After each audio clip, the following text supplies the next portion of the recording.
बिस्मिल्लाहिर्रहमानिर्रहीम। अस्सलाम वालेकुम। कैसे हो प्यारे दोस्तों? उम्मीद करता हूँ आप सब ठीक ठाक होगे और खैरियत से होगे। तो अल्लाह ताला आप सबको सेहत अता फरमाए, तंदुरुस्ती अता फरमाए। तो आज की इस वीडियो में लेकर आया हूँ बनाना मिल्क शेक, यानी कि केले का मिल्क शेक। तो आइए देख लें फटाफट केले का मिल्क शेक कैसे बनाते हैं। ब्लेंडर के अंदर हुण ऐड कर देना तुसी दुध 1 कप। ठंडा दुध लेना वा, चील दुध लेना वा, वो ऐड करना तुसी। दुध नूं ऐड कर दिता वा। हुण असीं केले ऐड करने आ 12 आदद। हुण चीनी ऐड कर देनी आ 1 कप।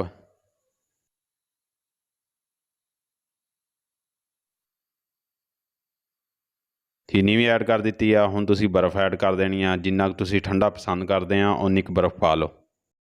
बर्फ़ नूं हुण ऐड कर दिता वा। हुण असीं पाउणे आ फ्रूट केक। फ्रूट केक असीं लैणे आ 150 ग्राम। ਜਿਹੜੇ ਵੀ ਤੁਹਾਡੇ ਕੋਲ ਫਰੂਟ ਕੇਕ ਹੈਗੇ ਆ ਤੁਸੀਂ ਉਹ ਐਡ ਕਰ ਦੇਣੇ ਆ। ਡਾਨ ਦੇ ਹੈ ਤਾਂ ਜਾਂ ਹੋਰ ਕੋਈ ਫਰੂਟ ਕੇਕ ਹੈਗੇ ਆ ਤਾਂ